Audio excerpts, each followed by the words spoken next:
Boa noite, irmãos. A graça e a paz do Senhor Jesus Cristo. Vamos abrir a palavra de Deus em Romanos, capítulo 9. Faremos a leitura dos versos de 1 a 5 apenas. Paulo e a incredulidade dos judeus. Romanos 9, de 1 a 5. Amém? Diz a palavra: Digo a verdade em Cristo, não minto. Testemunho comigo no Espírito Santo a minha própria consciência. Tenho grande tristeza e incessante dor no coração, porque eu mesmo desejaria ser anátema, separado de Cristo, por amor de meus irmãos, meus compatriotas, segundo a carne. São israelitas, pertence-lhes a adoção e também a glória, as alianças, a legislação, o culto e as promessas. Deles são os patriarcas, e também deles descende o Cristo, segundo a carne, o qual é sobre todos, Deus bendito para todos sempre. Amém. Vamos orar.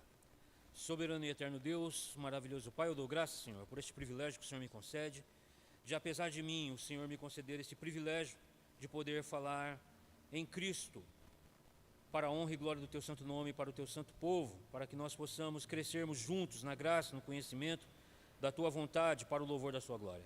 Assim, ó Deus, em Cristo, que os meus irmãos cresçam e que Cristo cresça cada dia e cada vez mais neles, para que em tudo eles possam viver para o louvor da sua glória em Cristo Jesus, o nosso Senhor.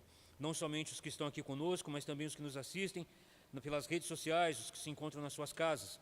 Que o Senhor os livre de todo mal, para que eles possam, Senhor, em tudo ter a mente cativa a Cristo, para que em Cristo tudo nós possamos exalar o bom perfume do Senhor para a honra e glória do Teu santo nome. Assim eu agradeço a Deus em nome de Jesus Cristo. Amém. Então, irmãos, nós ainda continuamos na nossa visão panorâmica da carta de Paulo aos Romanos. E eu espero que os irmãos estejam sendo edificados com essa introdução, porque ela nos dá apenas, como o nome já diz, né? Apenas uma breve visão de um ângulo de todo aquele capítulo, né? Para que a gente possa ter uma prévia do que a gente vai vendo, vai ver, né? Quando entrarmos ponto por ponto de cada um dos livros. Já fizemos até aqui a visão panorâmica até o capítulo 8, né? Então agora, sem muita delonga, eu já vou entrar na panorâmica do capítulo 9, porque ela já vai fazer uma retrospectiva do que nós falamos até agora. Os irmãos tendo dúvida, por favor, pode fazer, tá bom? Não tem problema nenhum, levantar questões, dúvidas, para a gente poder tirar as dúvidas, e o propósito aqui é justamente esse, é da gente entender, compreender e ir avançando, tá bom? Então vamos lá. Durante a primeira parte da sua carta, Paulo não esqueceu nem a mistura étnica da igreja romana, nem as tensões que sempre vinham à tona entre a minoria, composta de cristãos judeus, a maioria composta de gentios. Agora chegou a hora de ele encarar de frente o problema teológico que subjaz a questão como é que o povo judeu, como um todo, havia rejeitado o seu Messias. De fato, essa é uma dúvida que até os dias de hoje nós vemos claramente, né? Muitos ainda enxergam o povo judeu como ainda sendo o povo da aliança, ou seja, que a igreja é o plano B. Israel é o plano A de Deus, e a igreja é o plano B, porque houve algum equívoco aí, algum erro de percurso, e aí Deus agora recorreu à igreja. Alguns pensam assim, outros não, outros vão dizer não, Israel continua sendo o povo de Deus. Então isso ainda, ela já vem isso desde o primeiro século, né? Desde aquele período. Inclusive, nós vemos a luta dos apóstolos já naquele período, né, em explicar o Evangelho de Cristo, que o Evangelho de Cristo não está em contradição com a lei. Pelo contrário, o Evangelho é o ápice da lei, é o fechamento do seu propósito, né? Porque toda a lei, o propósito da lei era revelar a Cristo, e já se cumpriu esse propósito, vindo o Senhor Jesus Cristo, trazendo a sua palavra, né, e dando os apóstolos para que sejam eles ministros de Cristo, trazendo doutrina que está relacionada no Antigo Testamento, na lei, e agora por meio dos apóstolos, os apóstolos do Senhor, que são boca de Cristo, para anunciar o Evangelho de Cristo Jesus, que é a culminação de todo o ensinamento do Antigo Testamento, porque apontava para o Messias. E ele veio. Então, pregando para uma igreja formada na sua majoritariamente, na sua grande maioria, por gentios que receberam a fé no Evangelho, né, em Cristo Jesus, também eles também tivessem uma meia-culpa ali, fazendo menosprezo da lei, do que havia sido transmitido, quando na verdade nunca foi isso o ensinamento dos apóstolos. E aí Paulo se dirige também preocupado com aquela minoria do quê? De judeus convertidos ao cristianismo, mas que ainda insistiam em preservar ritos da lei, né, de preservar a lei. Inclusive nós vamos ver nas cartas apostólicas de que haviam muitos, né, que diziam, olha, se vocês não se circuncidarem, não guardarem os ensinamentos da lei, vocês não serão salvos. Isso levou a primeiro concílio, né, lá em Jerusalém, onde se reuniram os apóstolos para tratar dessa questão. E aí, resolvidos os problemas, sentaram resolvido, enviaram cartas às igrejas, né? Paulo, Silas e Timóteo, eles saíram a anunciar às igrejas. Então, essa questão, ela vem desde aquele período até os dias de hoje. Mas uma simples leitura da carta de Paulo aos Romanos deixa claro que esse problema foi resolvido. Então, muitos do que nós vemos nos dias de hoje, podemos dizer claramente que é o quê? É a negligência do estudo da palavra de Deus. Por isso que as pessoas vivem como vivem. Porque elas fazem o quê? Elas dão mais valor àquele que fala do que à palavra de Deus. Devemos fazer como os bereanos.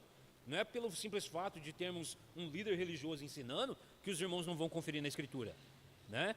O auge da reforma foi esse, né? A reforma protestante, ela veio com esse princípio de colocar na mão de cada um do povo de Deus a tradução da Escritura numa linguagem simples, para que essas pessoas pudessem lê-la, compreendê-la. E nós temos o quê? O Espírito Santo, como nós falamos, né? O Espírito Santo de Deus nos foi dado para nos guiar a toda a verdade. Falsos mestres existem, falsos profetas, falsos mestres vão falar mentira, mas você tem o Espírito Santo de Deus, você tem a palavra de Deus para que você não seja enganado, né? Porque o Espírito confirma palavra com palavras do Senhor para sabermos que estamos falando a verdade. Então esse problema de Israel e a igreja, ela vem desde o primeiro século, e é um problema que de fato a gente tem que procurar entender isso para compreender, para que não haja exaltação de um em detrimento de outro, nem querer menosprezar um em detrimento do outro. Não, somos todos agora o quê? Salvos desde o começo, né? Israel foi salvo pela graça de Deus, como nós lemos aqui, principiando, né, a carta de Paulo aos Romanos, que vai tratar justamente do quê? Qual é o plano de Deus para o seu povo, né? Independente de judeu ou gentil, né? Então, existe essa questão teológica aí, né, que traz esse problema com relação à igreja e o povo de Israel. A questão é, como é que o povo judeu, como um todo, havia rejeitado o seu Messias? E aí continua. Como conciliar a incredulidade deles com a aliança e as promessas de Deus? Como conciliar isso, né? O impressionante é que cada um desses 3 capítulos começa com uma emocionante declaração de amor de Paulo por Israel. Capítulos 9, 10 e 11, né, ele já está se dirigindo. Sua angústia por causa da alienação deles. Capítulo 9, verso 1, que eu acabei de fazer a leitura, mas eu gostaria que um irmão pudesse fazer a leitura mais uma vez para a gente já ir frisando esses pontos. Romanos, capítulo 9, verso 1. Quem encontrar pode fazer a leitura.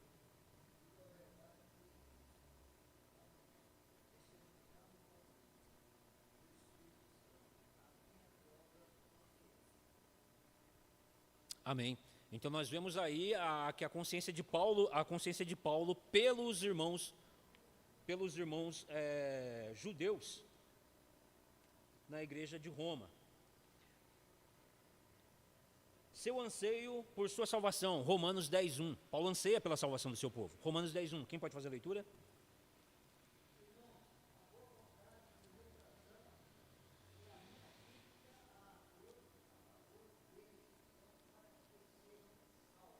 Ou seja, Paulo, ele não menospreza os seus irmãos, ele é judeu também. Ele deseja que eles sejam salvos. E o fato de ele mesmo continuar sendo também um judeu, né? Isso é enfatizado aonde? Romanos 11:1. Quem pode fazer a leitura?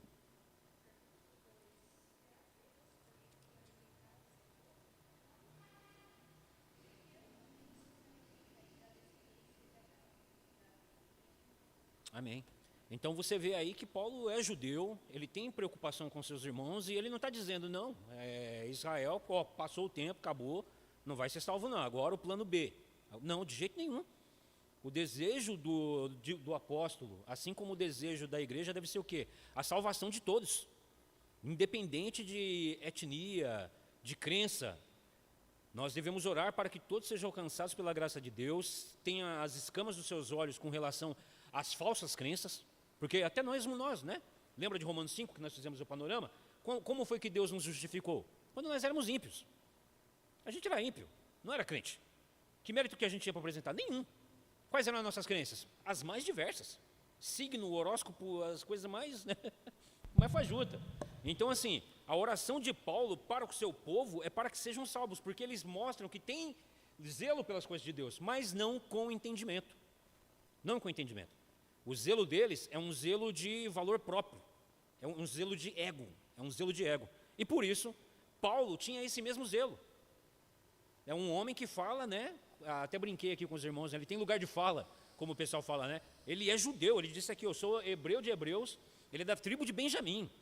Ele é um homem com pedigree, vamos dizer assim, né? Ele é de sangue puro de lá. E, no entanto, ele ora. Então, do capítulo 9 até o capítulo 11, Paulo vai tratar dessa questão do plano de Deus para com o seu povo, né? E um povo agora feito um único povo, é o Israel celestial. Não se encontra mais nessa ideia de Israel terreno, não se encontra mais numa ideia de gentil. Todos nós agora fazemos parte de um só povo, né? Que é a Jerusalém celeste do Senhor.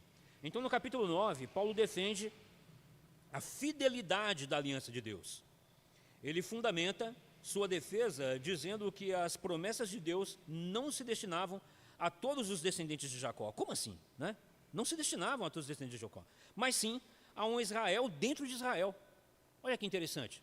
Até mesmo quando Deus se revelou para Israel, não se revelou para todos os povos de Israel, mas para um Israel dentro de Israel. E quem que é esse Israel dentro de Israel? Ele vai nos trazer aqui, né? É um remanescente, uma vez que ele sempre agiu de conformidade com o seu propósito, conforme a eleição. Romanos 9:11. Quem pode fazer a leitura?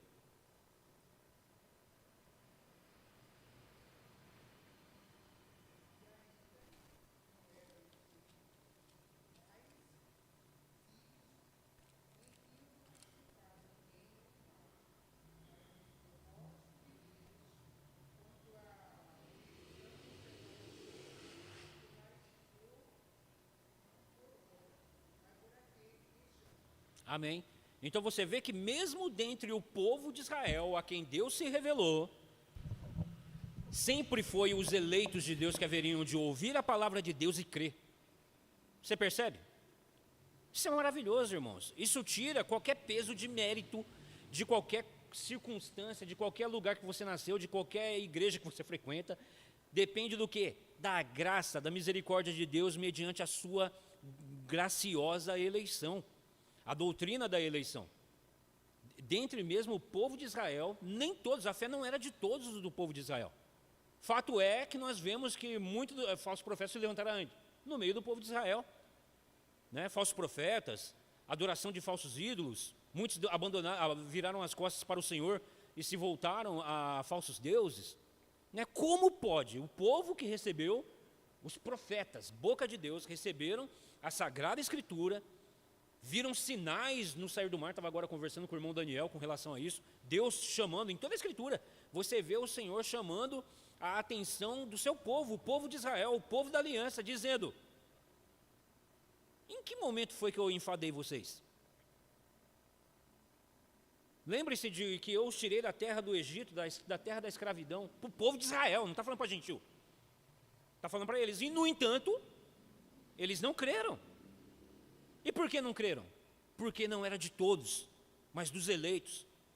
O Senhor preservava o quê? Um remanescente. Lembra de Elias? Não, eu guardei para mim uns remanescentes. A eleição.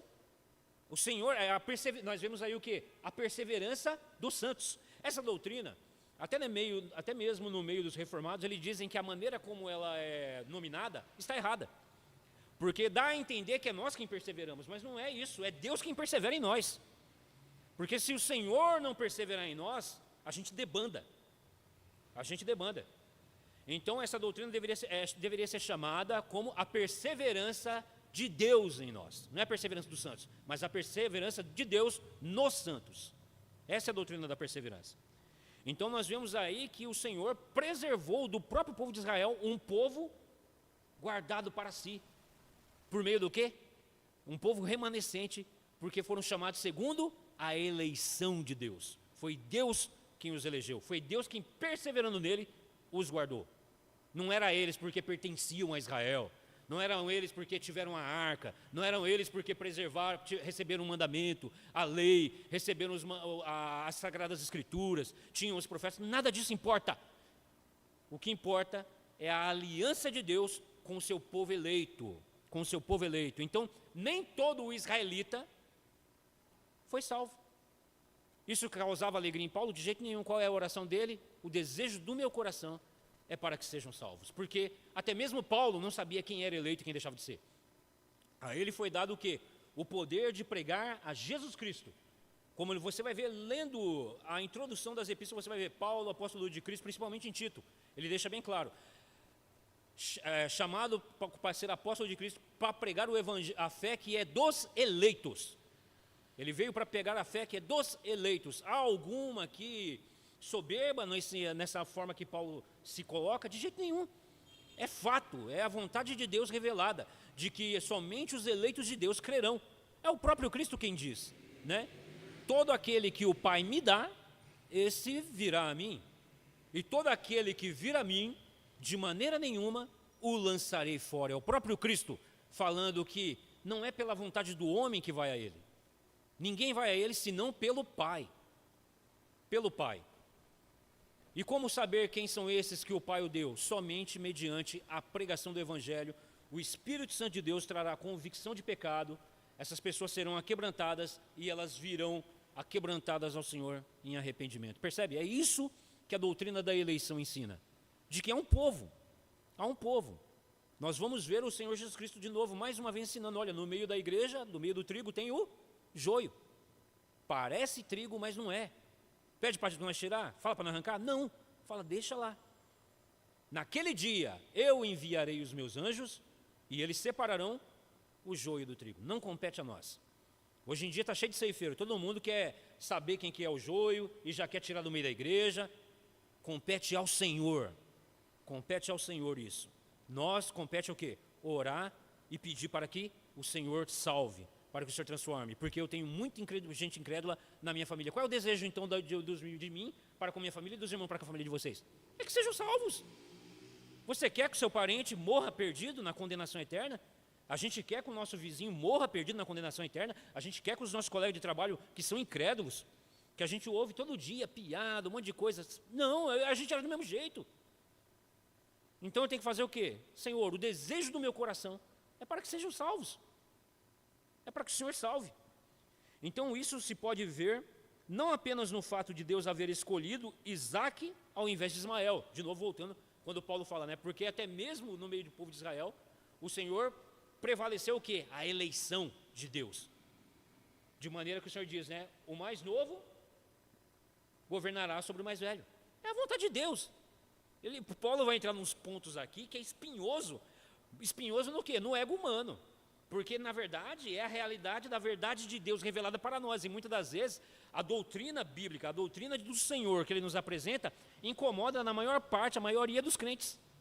Quer ver uma doutrina que incomoda a crente? É a soberana vontade do Senhor. Ele é Deus, Ele faz o que Ele quer e o que Ele deixa de entender. Ele é o Senhor.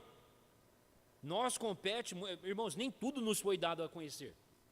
Nós buscamos a conhecer o Senhor no que Ele nos revelou pela sua palavra. No mais, a gente tem que fazer o quê? É como eu estava conversando com o irmão Daniel, a palavra de Deus ela fala em todo momento, né? Abacuque que vai dizer, né? Cale-se diante do Senhor toda a terra. Vai repetir isso nos Salmos. O Senhor está no seu santo templo. Cale-se toda a terra. É o Senhor quem manda, né? Tanto é que Paulo vai entrar nesse argumento do acaso pode o barro discutir com o oleiro? Por que me faz assim? Percebe? Então Isaque, né?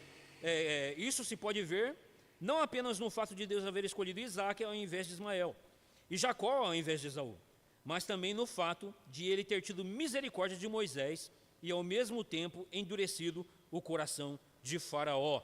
Romanos 9, versos 14 ao 18. Deixa eu ver se eu encontro aqui. Que diz da seguinte maneira: que diremos, pois? Há injustiça da parte de Deus? De modo nenhum. Pois ele diz a Moisés: terei misericórdia de quem me aprover ter misericórdia, e compadecer-me-ei de quem me aprover ter compaixão. Assim, pois, não depende de quem quer ou de quem corre, mas de usar Deus da sua misericórdia. Porque a Escritura diz a respeito de Faraó: para isso mesmo te levantei, para mostrar em ti o meu poder, e para que o meu nome seja anunciado por toda a terra. Logo, tem ele misericórdia de quem quer, e também endurece a quem lhe apraz. O que a gente pode falar com relação a isso? Se foi da vontade de Deus, ele levantou Faraó. Lembra, nós vamos chegar em Romanos 13, que nós já sabemos que não existe autoridade que não é instituída por Deus. Foi o Senhor quem fez aquele homem, um Faraó, no Egito, para num determinado momento, no período da história, no tempo e no espaço, o Senhor esmagá-lo, para poder fazer o quê? Revelar a sua glória. Quando a gente vê as 10 pragas no texto de Êxodo, ali nós temos, irmãos, revelado uma guerra de deuses. Todas aquelas pragas, para os egípcios, eram deuses, era um tipo de Deus. E o Senhor vai esmagando um por um, até chegar em quem? Faraó. O Senhor o esmagou. Por isso mesmo eu levantei Faraó, para mostrar, e eu endureci o coração de Faraó. Porque o que é endurecer? É o Senhor falar assim para o homem: permanece no estado em que você está. O Senhor não concede o dom de arrependimento. Porque Faraó viu os milagres de Deus, ele viu o poder miraculoso de Deus, ele viu a mão de Deus. Tanto é que nós vemos texto que ele quase beira o arrependimento. Por que ele nos arrepende? Porque o Senhor não deu a ele esse dom. O arrependimento salvífico vem de Deus, irmãos. Efésios, capítulo 2, de 8 a 10. Porque isso é dom de Deus, isso não provém de vós, é dom de Deus, porque somos feitura dele. É ele quem nos fez crer de forma salvífica e nos levar ao arrependimento para a salvação. Se o Senhor não nos tivesse concedido isso, nós estaríamos no capítulo 2, só que nos versos primeiro lá. Porque todos nós éramos o quê? Filhos da ira, como éramos os demais. Nós éramos mula do demônio, escravos de Satanás. Percebe? Então essa é uma doutrina maravilhosa que mostra, irmãos, a misericórdia do Senhor. Terei misericórdia de quem me aprover, tem misericórdia. Eu estava assistindo um filme muito interessante, um filme de guerra, período de guerra, Segunda Guerra Mundial. E aí tem uns soldados e aí um evangélico no meio deles, E aí os outros incrédulos perguntam para ele assim: então quer dizer que se Hitler se arrependesse, ele seria salvo? Ele fala: sim, seria. E é uma verdade, é uma realidade que as pessoas não querem aceitar. Por quê? Porque viram o homem que foi Hitler, viram as maldades que eles fizeram, mas eu digo para vocês que não há diferença nenhuma entre Hitler e nós, se não for pela graça e pela misericórdia do Senhor. Percebe? A gente quer fazer, você percebe a justiça, isso é o quê? Justiça própria falando. E aí o Senhor nos humilha e mostra para nós quem nós somos, para que prevaleça o quê? A justiça de Deus. Porque foi quando nós éramos falhos, fracos, pecadores, que Ele nos regenerou. Nós estávamos caminhando em direção ao abismo, e Ele nos salvou. Então, irmãos, Ele tem misericórdia de quem Ele aprover. Ele teve misericórdia de você, teve misericórdia de mim. Quem somos nós para olhar para qualquer pessoa e não orar por aquela pessoa? Percebe? É claro que nós devemos orar para que a ira do Senhor, a justiça do Senhor seja feita, para que o iníquo seja punido, de fato, e o Senhor punirá. Mas não compete a nós querer vingar com o nosso próprio braço. Por isso o Senhor diz: a mim pertence a vingança, eu, o Senhor, vingarei. Quando nós formos caluniados, injuriados, surgirá momentos de ira. Somos humanos, ainda estamos nessa terra. Mas nós devemos nos dirigir a quem? A Deus, ao Senhor. E falar: Senhor, opera segundo a sua reta justiça e o seu reto juízo. É onde nós vemos o quê? Os salmos imprecatórios. Eles estão na Escritura. E não há impiedade nenhuma da parte do santo de Deus, do servo do Senhor orando. Porque ele coloca nas mãos do Senhor, aquele que julga retamente. Que julga retamente. Então, continuando, nós lemos aí que o Senhor revelou misericórdia, teve misericórdia de Moisés, no entanto endureceu a Faraó e o esmagou, que nós vimos nos versos de 14 a 18 do capítulo 9. Se bem que isso foi um castigo decorrente do endurecimento propositado do seu próprio coração. Olha que interessante. Aqui é o Senhor nos revelando, foi Deus que endureceu, mas quando nós olhamos de maneira humana, horizontalmente, né, nós vemos que era Faraó mesmo, que ele mesmo se endurecia, se mantinha incrédulo, falava, não, eu não vou soltar esse povo. Isso não é maravilhoso, irmãos? O Senhor nos revela essas questões, isso aqui nós estamos olhando para quê? Para os decretos de Deus, que nós não podemos fazer nada, senão olhar para isso e glorificar ao Senhor. O Senhor nos dá essa dupla visão, de olharmos humanamente, mas vemos que o que está por trás disso é o quê? A soberana mão de Deus. Não existe, irmãos, um só milímetro, na realidade, o seu coçar o braço, irmão. Tudo isso está decretado por Deus, não existe acaso. O cabelo balançando no vento, o pensamento, a maneira de gesticular, tudo isso está decretado por Deus. Nada opera nesse plano, nesse universo, fora dos decretos eternos de Deus. Senão, Deus não é Deus. O nosso Deus é esse, Ele é onisciente, onipotente. Tudo foi revelado pela sua majestosa graça, pela sua misericórdia, para o louvor da sua glória. Mas Ele deu isso a revelar a quem? Aos seus santos. Aos seus santos. Nós que agora estamos assentados nas regiões celestiais em Cristo, aprendendo com relação ao nosso Deus. Isso é maravilhoso. O mundo continua. Por isso que o ímpio olha para a cara do crente e fala, então quer dizer que fulano vai ser salvo? Vai. Ele não acredita, ele fala, não pode ser. É loucura. Quer dizer então que aquele senhor ali que leva comida para o mendigo, que é um bom pai de família, que paga suas contas, que não fala um palavrão, que é bem educado, se ele não crê em Jesus, está condenado? Está condenado. Ele vai para o inferno. Olha a cabeça do ser humano, ó. Cola as placas, não entende. Por quê? Nós estamos cheios de justiça própria. Isso é justiça própria. Mas Deus revelou o quê? A sua justiça. Ele fez o santo maldito. É o justo pelos injustos para nos levar a Cristo. Isso é a doutrina da cruz. É o Evangelho. Isso é o Evangelho de Jesus Cristo. Né? Então, o endurecimento foi proposital, né? Foi proposital pelo próprio Faraó, do coração de Faraó. Se essa questão da eleição ainda nos traz problemas, o nosso estudioso ele diz claramente, nos traz problemas. É disso aqui, irmãos, tem muita gente que não consegue entender e não aceita a doutrina da eleição. Não consegue aceitar isso. É bom lembrarmos que o ser humano nunca deveria questionar a Deus. Romanos, capítulo 9, versos 19 e 21. Eu vou ler para os irmãos. Que diz: Tu, porém, me dirás, de que se queixa ele ainda? Pois quem jamais resistiu à sua vontade? Quem és tu, ó homem, para discutires com Deus? Porventura, pode o objeto perguntar a quem o fez, por que fizeste assim? Ou não tem ele, o oleiro, direito de fazer sobre a massa, do mesmo barro, fazer um vaso para a honra e outro para a desonra? Então você vê, Paulo chama a nossa atenção. Você está querendo discutir com Deus? Infelizmente, isso é o que a igreja, desde aquela época, você pode ver, Paulo está tratando desse problema lá no primeiro século.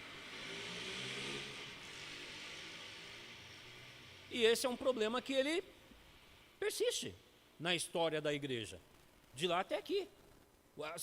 Eu tenho certeza que os irmãos já se depararam com as pessoas incrédulas falando, se Deus existe, por que tem fome na África? Se Deus existe, por que está morrendo tanta gente lá no Rio de Janeiro? Se Deus existe, não é pergunta, banal. Irmãos, Deus revelou a sua graça, Deus fez o homem. É a história do Éden, é a história de toda a criação, é a história do homem. Nós pegamos com a nossa própria mão isso. E agora o homem fica o quê? Irado com Deus. Por quê? Essa é a natureza do homem caído. Nós nos tornamos inimigo de Deus. Causa irritação na gente ouvir falar de Deus. Isso quando a gente está o quê? No estado caído. O homem no seu estado caído, ele é inimigo de Deus. Lembra que nós falamos? Se o homem pudesse, tivesse condições, ele subia até os céus e destronava Deus. Ele matava Deus. Esse é o desejo do coração do homem caído. Era assim que o homem caído agia. Era assim que eu agia. Eu nasci em berço evangélico. Chegavam os irmãos cristãos lá em casa, minha mãe pregando, pronto. De novo. O quê? Meu coração ímpio. Raivoso para com Deus. Percebe? Então isso é característica do coração do homem caído. Ele quer questionar Deus. Né? E aí o Paulo responde, acaso pode o oleiro não fazer do barro o que ele bem entender, um vaso de honra? Não vai para a desonra? Que a Deus cabe o direito de ser Deus, em sua decisão de tornar conhecido o seu poder e sua misericórdia. Romanos ainda, capítulo 9, versos 22 e 23. Olha o que Paulo diz. Que diremos, pois? Se Deus, querendo mostrar a sua ira e a dar a conhecer o seu poder, suportou com muita longanimidade, paciência, os vasos de ira, preparado para a perdição, a fim de que também desse a conhecer as riquezas da sua glória em vasos de misericórdia, que para a glória separou de antemão. Isso é uma forma maravilhosa de Deus demonstrar a sua ira e a sua graça. A cruz. Você quer ver a ira de Deus? Olha para a cruz. Olha o que ele fez com o próprio filho. Por causa dos nossos pecados. Olha lá a ira de Deus. Quer ver o amor de Deus? Olha para a cruz. Ele não poupou o seu próprio filho. Antes o fez maldito por nós. Para que na morte de Cristo fosse punido os nossos pecados. Para que na ressurreição de Cristo nós ressurgíssemos em vida juntamente com Ele. Então você vê na cruz, irmãos, a ira e a graça. Está ali. Quando te perguntarem o que é a ira de Deus, mostra a cruz. E quando te perguntarem o que é a graça de Deus, mostra a cruz. Está lá, a ira e a graça de Deus. Maravilhoso. E que a própria Escritura profetizou o chamado, tanto dos gentios como dos judeus, para serem povo de Deus. Versos 24 e 29. Do capítulo 9, que diz, olha, os quais somos nós, a quem também chamou, não só dentre os judeus, mas também dentre os gentios.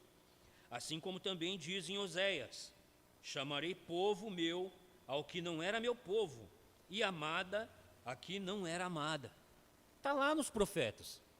Sempre falou dos gentios. Desde Gênesis.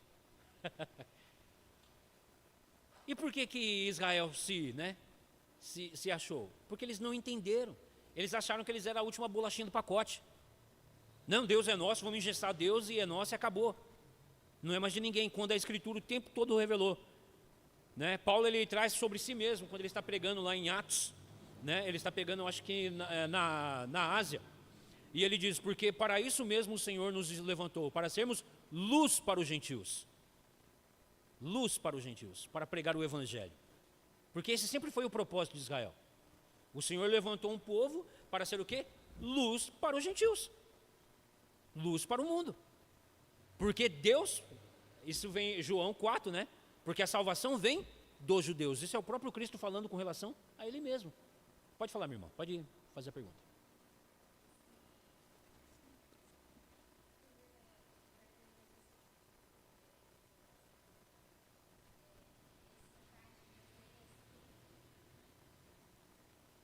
Está nos profetas menores.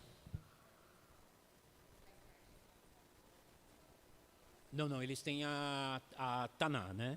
Que é dividido entre isso, que são todo o Antigo Testamento. Você pega de Malaquias, né? Lá de Gênesis até Malaquias. É que ele é dividido em 3 partes, né?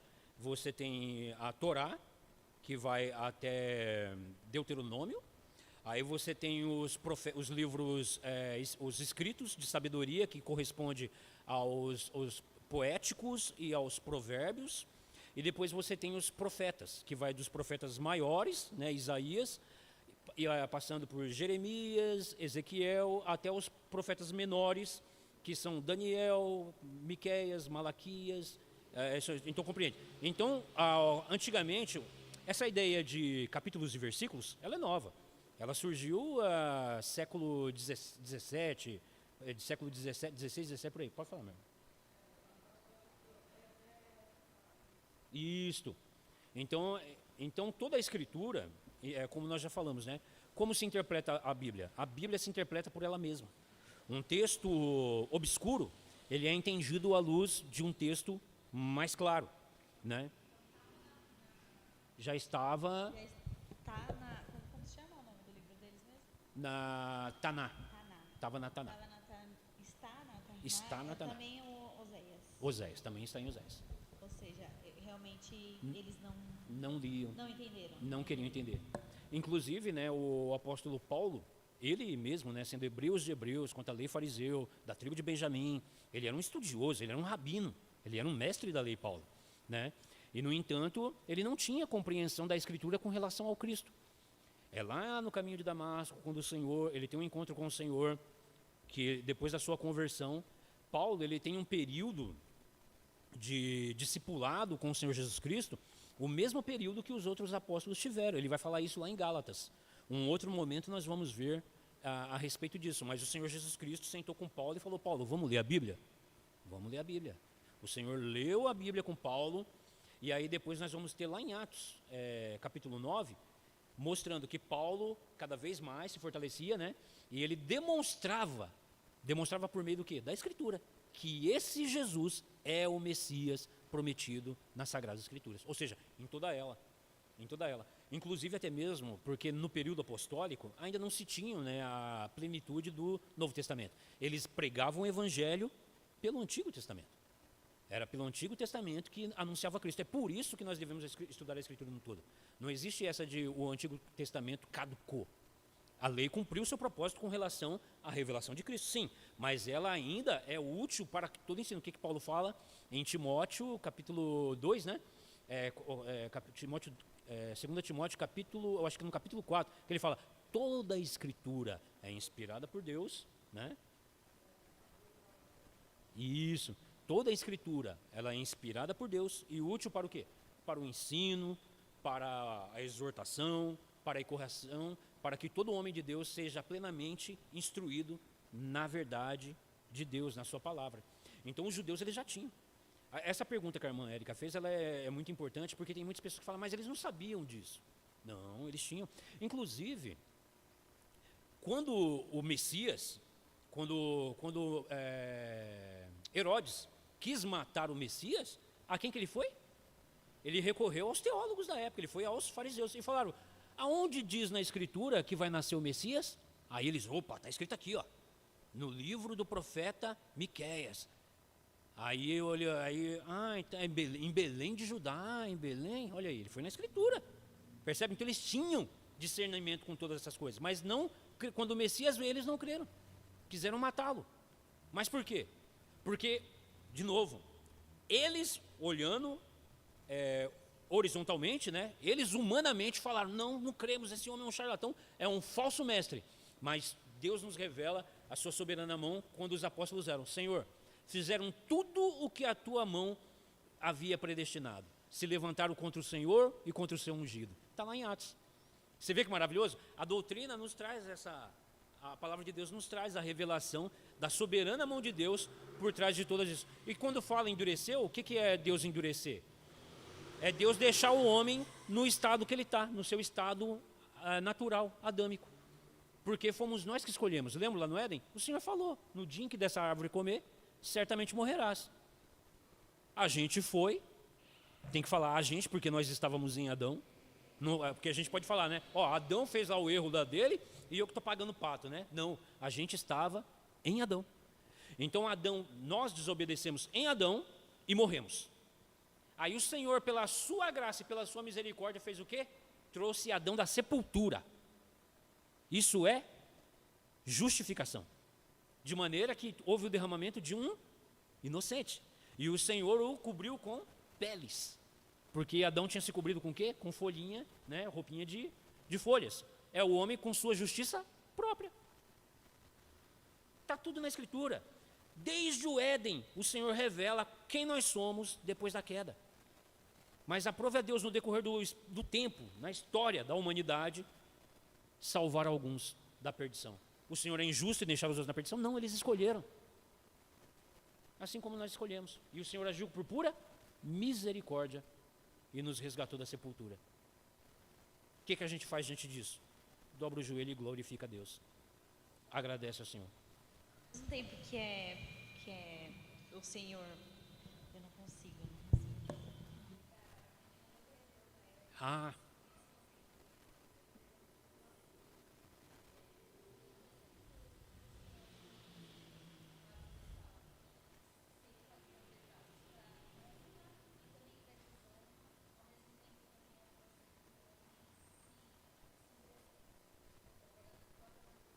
caída.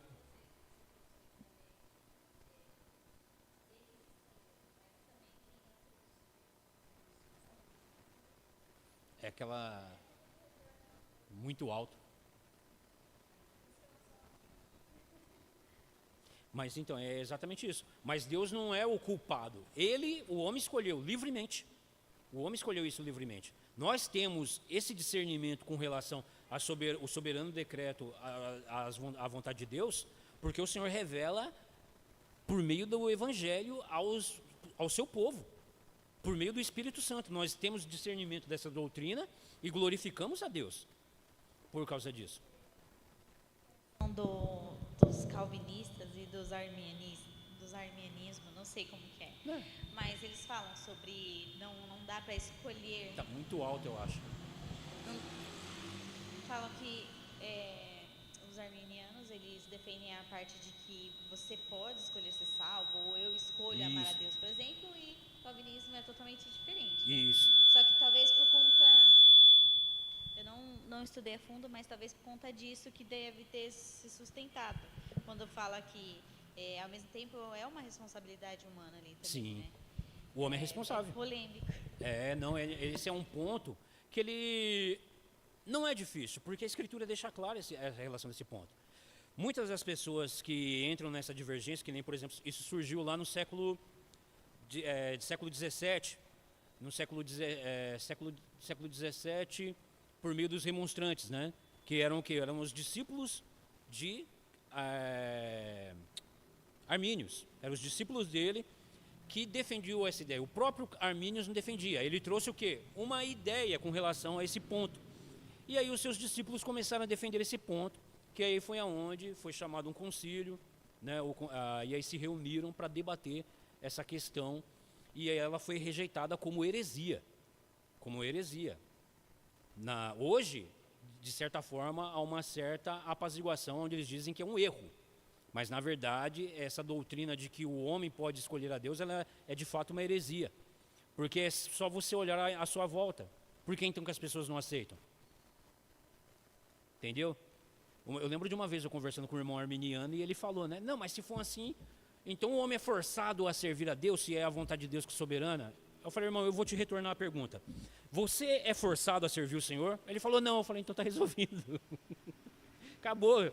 Você veio pela sua vontade, sim. Porque o Espírito Santo de Deus, ele não age em nenhuma forma de violência conosco. Ele nos age com o quê? Com laços de amor ele nos atraiu. Está lá em Jeremias. O Senhor nos atraiu com laços de amor. O Espírito Santo de Deus operando em nós e nos trazendo o discernimento de pecado, a nossa iniquidade. Eu digo por mim. Quando eu passei por isso, eu não relutei em nenhum momento. Porque eu vi que eu merecia condenação eterna. O Senhor me mostrou isso. Porque se não fosse o Senhor mostrar isso, estaria permanecido nela até hoje. E o pior é que a gente ainda peca ainda até hoje. Para você ter uma ideia da condição em que nós estamos. Percebe? Que nós somos salvos do poder do pecado, mas não da sua presença. De maneira que se a gente negligencia os meios de graça, leitura, oração, buscar a Deus, ter comunhão com o Senhor, a nossa carne, Romanos capítulo 6, nós acabamos de fazer, né? Portanto, não reine de novo no vosso corpo, Paulo deixa claro. Ele fala que nós morremos para o pecado, mas depois ele fala, portanto, não reine de novo, não entregue de novo o seu corpo para isso, luta, aí é onde que entra o quê? Responsabilidade humana, percebe? Então, isso é uma doutrina maravilhosa, que se nós não entendermos ela, a gente vai viver capingando na vida cristã, capingando, porque não conhece a doutrina a fundo. Foi por isso que eu estava falando com você, né? Como é que eu posso entender as questões práticas da vida se eu não entender essa doutrina? Eu vou o tempo todo entrar em desespero. Porque eu ainda estou sujeito o quê? A tropeços. Eu estou sujeito a tropeços ainda. E aí eu não tendo essas doutrinas que pelo Espírito Santo de Deus vão penetrar no meu coração e me trazer esperança, eu vou me desesperar, irmão. E aí o Senhor fala, no meu coração, ele fala, o presbítero acabou de ler, né? Na abertura. O texto maravilhoso, que é o quê? Confirmai a vossa salvação. A progressão da salvação. De que sentido que é a progressão da salvação? A salvação, irmãos, ela é dada por Deus, é uma obra de Deus em Cristo. Ele nos salvou antes da fundação do mundo em Cristo. Nós fomos salvos quando nós éramos pecadores, falhos, fracos, inimigos de Deus. Ou seja, Não tinha nenhum mérito nosso. Nunca teve. E nunca vai ter. Não tinha. Mas a partir do momento que nós fomos transportados das trevas para a luz, para o reino do Filho de Deus, agora nós nascemos de novo. E é estranho se a gente não querer conhecer o nosso Salvador. É estranho se a gente não querer andar como é o desejo que Ele quer que nós andemos. Percebe? Então, assim, eu tenho que procurar conhecer o Senhor para que eu possa viver nessa vida dando glória a Ele. Não que haja mérito em mim, não é isso. Mas que em todo momento eu me alegre no Senhor, possa viver me alegrando nele em toda e qualquer circunstância. Vou tropeçar, a palavra deixa claro isso. Se eu falar que isso não acontece, eu sou mentiroso, faço Deus mentiroso e a palavra de Deus não habita em mim. Só que isso em nenhum momento eu estou falando que você está livre, lembra? Romanos capítulo 5 de novo? Ou melhor, lá no capítulo 3, que ele fala assim, que diremos, pois, né? Então eu vou viver no pecado para que a graça de Deus abunde? De jeito nenhum. Capítulo 6 ele responde a mesma coisa. Como eu posso viver naquilo para o qual eu já morri? Vai acontecer, mas eu tenho que fazer o quê? Me aquebrantar na presença do Senhor, para que o Senhor me levante, me coloque de pé e eu continue, porque o Evangelho não diz respeito a mim e a você, diz respeito a Jesus Cristo. É Ele que tem que ser pregado, não é as minhas obras. Se eu cair, se eu levantei, pouco importa. O que importa para nós é pregar Jesus Cristo, é Cristo, olhem para Ele. Porque se amanhã ou depois vocês ficarem sabendo de alguma coisa minha aí, vocês não vêm mais nas igrejas. Porque vocês estavam olhando para mim. Não olha para mim não, eu sou falho. Eu sou pecador. Olha para Cristo, Jesus Cristo. Ele é o nosso Salvador. É por isso que essas doutrinas, irmão, tem que morar no nosso coração. Nós temos que descansar nessas doutrinas, procurar entendê-las, compreendê-las, porque nela está a nossa salvação. Paulo fala isso para Timóteo. Aplica-se nisso, Timóteo. Na sã doutrina, ensina, estuda com toda a longanimidade, porque fazendo isso, salvará tanto a ti mesmo, quanto os que te ouvem. Então não é olhar para... Não faz isso, irmãos. Estamos aqui, pela graça do Senhor, para ensinar, para pregar. Mas, irmãos, a gente é carne. A gente é falho. Como nós já falamos, quantos escândalos a gente não vê aí, né? De pastores. Eu vou me alegrar com isso? Vou ficar jogando vídeo na internet? Não, eu vou fazer o quê? Vou orar por eles. Porque o que o Paulo ensina com relação aos vasos de honra e desonra que o Senhor fez? Que se ele cuida dos vasos que tem menos honra, ele cuida mais, é o que a gente mais cuida. Ele fala com relação ao nosso corpo, né? Os nossos membros, os que são mais vergonhosos é o que a gente mais guarda. Com relação ao quê? Aos nossos órgãos sexuais. A gente cobre, o Senhor fala, cobre as suas vergonhas. Né? A gente não trata com toda a honra, com todo... Por que eu vou me alegrar em ficar mostrando essas coisas? De jeito nenhum. Eu tenho que orar pelos meus irmãos e orar para que o Senhor nos firme na sua presença, nos levante, nos restaure, para que nós continuemos a avançar para a glória de Deus. Então, desde o final do capítulo 9, né, e no decorrer do capítulo 10, porém ficou evidente que a incredulidade de Israel não pode ser explicada simplesmente pelo propósito de Deus conforme a eleição, pois Paulo possa afirmar que Israel tropeçou na pedra de tropeço, a saber, Cristo e sua cruz. Com isso, ele está acusando Israel de recusar orgulhosamente submeter-se ao caminho de salvação proposto por Deus, bem como de um zelo religioso que não era baseado no conhecimento. Romanos 9:30. Romanos 9:30. Olha o que Paulo diz. Acompanhem comigo. Que diremos, pois? Que os gentios que não buscavam a justificação vieram a alcançá-la, todavia a que decorre da fé. Então, os gentios que não buscavam a Deus vieram a ser alcançados pela fé, foram justificados pela fé. Pela fé em quem? Na fé naquele que a lei apontava, que a saber quem? O Cristo, o Messias. Jesus Cristo, quando ele aparece para os seus discípulos no caminho de Emaús, depois da sua ressurreição, já num corpo glorificado, os discípulos estão como? Poxa, a gente pensava que era ele. Apostamos no cavalo errado. Não foi ele, não. Foi um tiro no escuro. E o Senhor, rapaz, de quem que vocês estão falando? De que vocês estão tristes? Aí eles falam, olha, você é o único aqui em Jerusalém que não soube dos fatos ocorridos? E Jesus qual? O que aconteceu? Né, de Jesus Cristo, de Jesus que foi chamado, que a gente pensava que era filho de Deus. Aí Jesus entra com ele na casa deles, abre a Bíblia e começa a expor a Bíblia. E aí fala, ó nécios, tolos, né, é o que quer dizer a palavra. Ó tolos. Acaso não sabem que o que o Cristo haveria de padecer? Falando isso a respeito do quê? Na lei, olha aí a Bíblia, na lei, nos salmos e nos profetas, na Taná. na Bíblia deles.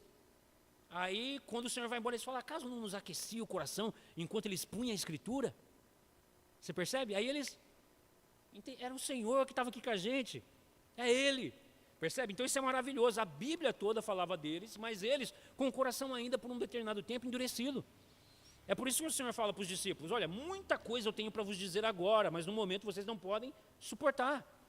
Mas quando eu for, o Consolador virá. E quando ele vier, ele vos fará lembrar de tudo o que vos foi dito com relação à pessoa de Jesus Cristo. E aí eles compreenderam, né? E no capítulo 10, verso 4, diz da seguinte maneira, né?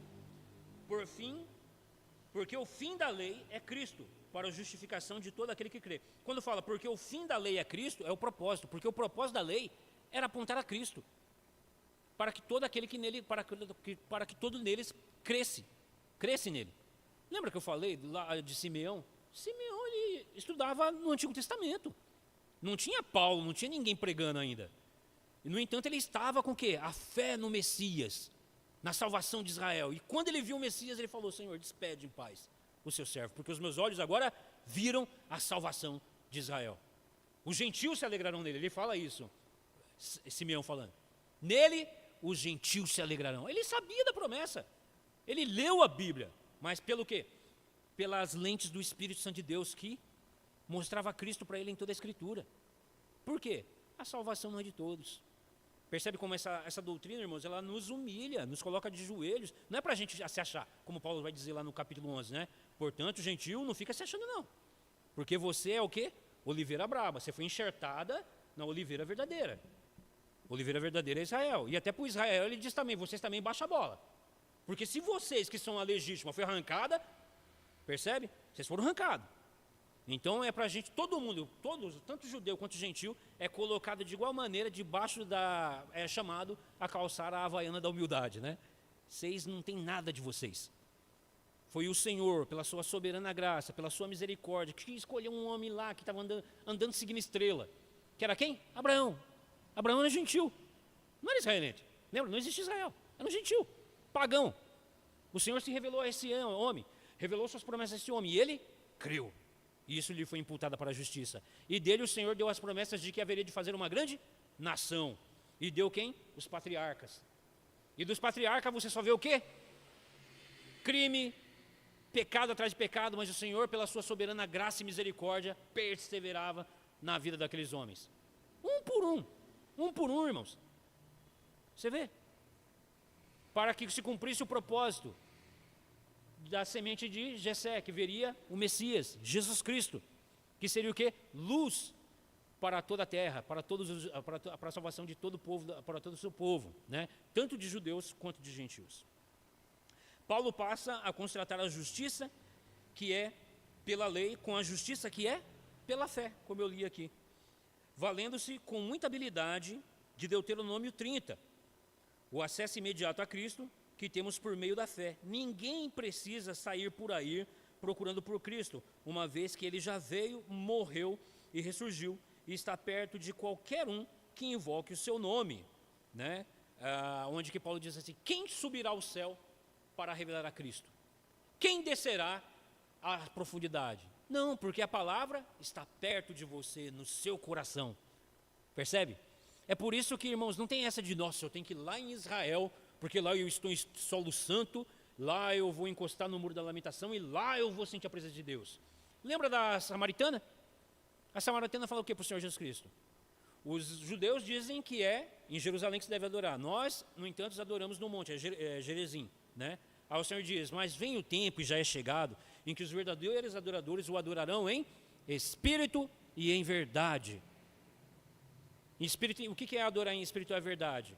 É crer que há um só Deus na pessoa bendita do Senhor Jesus Cristo, que revela Deus Pai, e que pelo Espírito Santo nos traz consolo aonde quer que a gente esteja, em qualquer canto da terra. Se você está em Cristo, você está assentado nas regiões celestiais, você não precisa estar em Israel, você não precisa estar nas quatro paredes de um templo, porque tem gente que pensa que é adorar a Deus somente aqui dentro, e não é. Romanos 12 vai dizer isso. O nosso culto racional, que é onde? Na sociedade, na onde você estiver. Você não é crente só aqui, você é cristão em todos os lugares. Percebe? E muitos crentes não têm essa consciência. É por isso que está cheio de gente aí, tá carregando a arca da aliança dentro da igreja, tocando chofar, indo para Israel. Não, nada contra, vai viajar, vai passar. É interessante, principalmente até para conhecimento, né? Para conhecer os lugares e você ter até um entendimento melhor da Escritura. Mas não vá pensando que lá é mais santo do que aqui. Percebe? É adorar o Senhor em espírito e em verdade, porque até mesmo nem todos os de Israel creram. Porque a fé não é de todos, mas é dos eleitos de Deus. Além disso, neste particular, não há qualquer diferença entre judeus e gentios, já que o mesmo Senhor é o Senhor de todos e abençoa ricamente todos aqueles que o invocam. Para isso, no entanto, é necessário evangelizar. Romanos, capítulo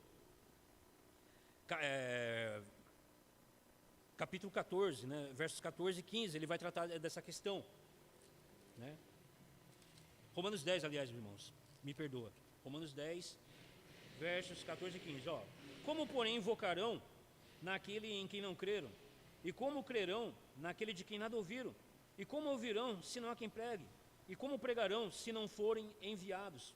Como está escrito, qual formosos são os pés dos que anunciam boas novas. Isaías, né, vai dizer isso. Então é necessário que se evangelize. O Senhor escolheu esse meio de chamar os seus eleitos, que é por meio da pregação. É por meio da pregação que os eleitos virão a crer. Mas então por que Israel não aceitou a boa nova? Por quê? Não foi por não ter ouvido ou entendido. Mas então por quê? É que Deus ficou o tempo todo de mão estendida para recebê-los, mas eles foram desobedientes e obstinados. Nós vamos ver lá no Evangelho, o Senhor Jesus Cristo, dizendo, Jerusalém, Jerusalém, que mata os seus profetas. Quantas vezes eu não quis acolhê-los como uma galinha acolhe seus pintinhos debaixo de suas asas, mas vocês não quiseram. Isaías diz, né, o tempo todo eu estendi a mão a um povo de cerviz endurecida, de coração duro. Mas então eu vos colocarei em ciúmes com um povo que não é meu povo. Esses povos me chamarão de meu Deus e eu serei Deus deles. Falando de quem? De nós, os gentios, né? Portanto, a incredulidade de Israel, em que Romanos 9 se atribui ao propósito de Deus conforme a eleição, em Romanos 10 é atribuída ao orgulho de Israel, bem como por sua ignorância e obstinação. A tensão entre a soberania divina e a responsabilidade humana constitui em uma antinomia que a mente finita não consegue compreender. Então você vê, é uma lei, quando fala antinomia, é uma maneira de não compreendermos a soberana vontade de Deus, né, com relação à doutrina da eleição. Vou ler mais uma vez, olha. Portanto, a incredulidade de Israel, que em Romanos 9 se atribui ao propósito de Deus conforme a eleição, a dureza de Israel, o povo de Israel mesmo, país lá, a nação, a dureza do coração deles diz com respeito à eleição. Em Romanos 10 é atribuída ao orgulho de Israel, bem como a sua ignorância e obstinação. A tensão entre a soberania divina e a responsabilidade humana constitui-se em uma antinomia que a mente finita não consegue compreender. É necessário que para entender, nós nos humilhamos na presença do Senhor, em oração, orando o tempo todo, pedindo a sua graça, a sua misericórdia, para que, compreendendo essa doutrina, nós glorifiquemos a Deus. Como Paulo, ele glorifica a Deus por o Senhor ter revelado ele todo esse discernimento. Tanto é que lá em Romanos capítulo 11 ele vai desembocar na adoração, né? Ó, grandiosidade da sabedoria de Deus, né? Quem deu ao Senhor para que ele possa retribuir, né? Qual maravilhosos são os preceitos do Senhor, qual grandioso a sua sabedoria, porque ele revelou isso a homens em vasos de barro. É o poder de Deus, é um tesouro em vasos de barro, que somos nós, homens. E a gente não tem do que se achar disso. Tem que se alegrar nisso e ensinar essa bendita doutrina para o seu povo, para que a gente descanse no Senhor. Descanse no Senhor e aguarde pacientemente o seu retorno, o retorno de Jesus Cristo, a sua vinda, né, a sua segunda vinda, aonde nós estaremos para sempre com o Senhor. Mas enquanto isso, se a gente não entender, irmãos, tem muito salvo por aí que não entendendo isso, ele vive no quê? Em vida de aperto, vida de angústia, não consegue descansar no Senhor. Por quê? Porque ele está negligenciando o conhecimento, o discernimento da palavra de Deus, que já está revelada, percebe? Então, se nós negligenciarmos esses meios de graça, a gente vai sofrer muita angústia. É pecado que a gente não vai conseguir combater, e aí deixa de congregar, que é um exemplo, desigrejado. O desigrejado, eu não duvido que muitos deles são cristãos de fato, alcançados, eleitos, alcançados pela graça de Deus, mas sofreram dentro das igrejas com falsos ensinos, batendo daqui e dali. Aí chegou uma hora que o coitado desanimou. Ele fala, quer saber de uma coisa?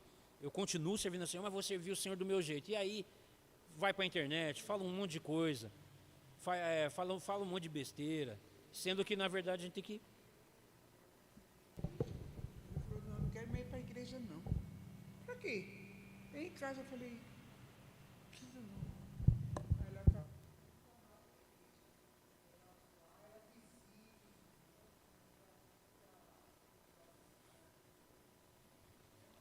E muitas vezes por causa disso, por falta de ensino. E muitas vezes por causa disso, por falta de ensino. Porque sem ensino, o nosso coração, nós vamos viver como que uma ovelha sem pastor. O Senhor deu o quê? Pastores e mestres com o fim da edificação do seu povo. A gente tem que ter a humildade de sentar. Eu prefiro sentar aí com os irmãos, quando o reverendo está aqui ensinando, quando tem o irmão Mauro. Eu sento dali, estou aprendendo, a gente está sempre aprendendo, buscando aprender, porque somos todos discípulos de Cristo. Nenhum aqui é mestre por excelência. O Senhor Jesus Cristo vai dizer, né? A ninguém chamai mestre, senão só que é o Cristo. Ele é mestre. Não que haja problema em um aluno chamar o professor de mestre, percebe? Mas quando eu falo em mestre, é no sentido do quê? De que o conhecimento surge dele, ele é o conhecimento em si. Não, esse é o Cristo, o Senhor Jesus Cristo. Ele é mestre em excelência, né? O Senhor fez mestre segundo o seu santo propósito, para com qual fim? Edificar a igreja. É para que os irmãos possam ter o quê? Descanso em Cristo. Porque, irmão, escreve. Se você não passou por determinada situação, você vai passar. E aí, o Espírito Santo de Deus vai falar no teu coração, você vai falar. Você vai recorrer à Escritura e descansar na palavra. Percebe? É assim a nossa caminhada. Mas se você não estuda, negligencia o ensino, se você não se coloca, você se mostra endurecido, empedernido, você vai sofrer. Você vai sofrer, vai passar por pecado, não vai conseguir lidar com aquilo, vai cair, vai deixar de congregar, vai se tornar um desigrejado. Pode até muitas das vezes, o filho pródigo, vai querer viver lá no mundo, lá vai comer lavagem de porco, até que Deus, pela sua graça, te sacode e fala, volta para lá, vai lá, aprender. E assim somos nós, irmãos. Então, nós finalizamos aqui, então, por enquanto, irmãos, chegamos até o capítulo 10, tá? E aí, o Senhor nos permitindo, próxima sexta-feira, a gente continua, tá bom? Então, os irmãos perceberam que nós estamos tratando a questão do plano de Deus com relação a uma igreja, né, formada por gentios e por judeus convertidos. E que essa questão, ela já vem sendo debatida, olha, desde o período de Paulo até os nossos dias hoje, né? É por isso que quando você vê igrejas levando uma arca da aliança, querendo ir para Israel, você vai entender, você vai falar, coitados, eles não entenderam que em Cristo nós somos feitos o quê? Um único povo. Nós somos o Israel de Deus, né? Não que haja soberba, não, nada disso, mas Deus, aprove a Deus por meio da eleição, fazer para um povo só, tanto de judeus quanto de gentios. E nós agora, pela graça de Deus, em Cristo, glorificamos a Deus e procuramos evangelizar para a salvação, para que Deus chame a gente não sabe, o nosso desejo tem que ser o mesmo desejo do apóstolo. A oração do meu coração é para que sejam salvos, porque eles têm zelo de Deus. Olha um exemplo. Você olha para esses idólatras de escultura aí, que nem agora, né? Mostrou aquela imagem de escultura da Aparecida do Norte, né? Da Senhora de Aparecida lá. Uma estátua gigante e o povo tudo lá. Você vê que há um zelo ali. Não há um zelo, não há um se propor a fazer aquilo. Você olha para um adorador de Buda, tem um zelo, tem um cuidado que nos causa até vergonha, porque nós que temos discernimento da verdadeira doutrina, não tem. A gente coloca em primeiro plano o quê? Primeiro, emprego, saúde, essas coisas. Se der domingo eu vou no culto, se não der eu não vou. Eles não. Tá chovendo, tá acabando lá e eles estão lá. A zelo, a reverência em entrar na presença de um pedaço de madeira, tem reverência no sair, e a gente não tem. Então você percebe? Não é vergonhoso para nós? Então, irmãos, fala a verdade.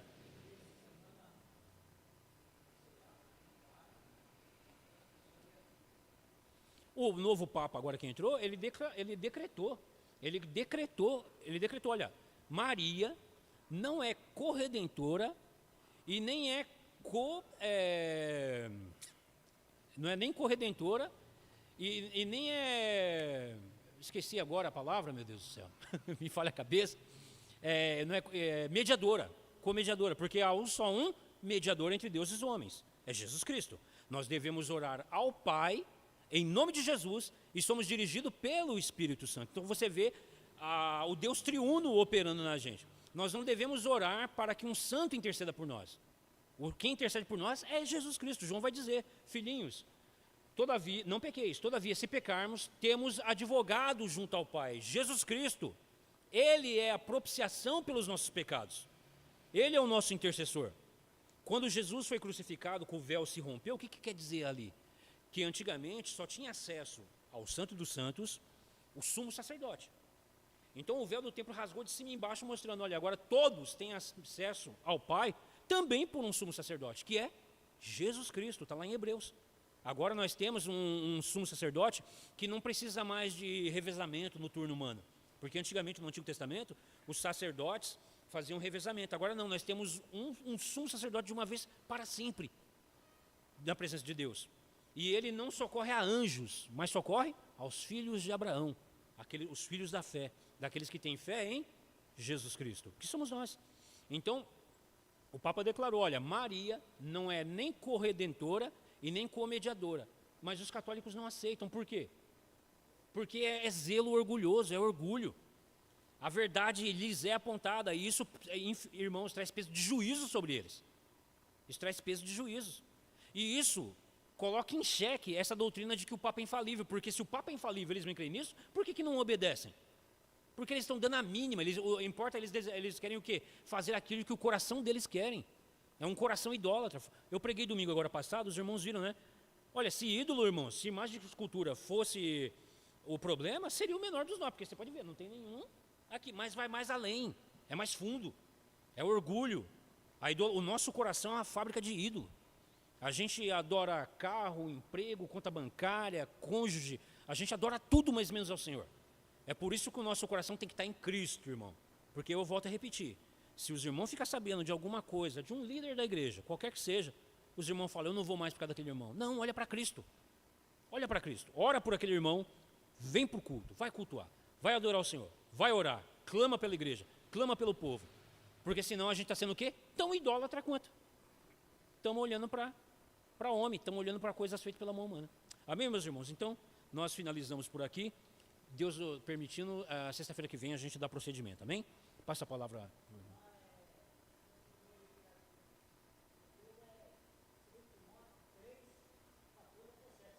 É 2 Timóteo 3, eu falei 4, né? 2 Timóteo 3, 14 e 17.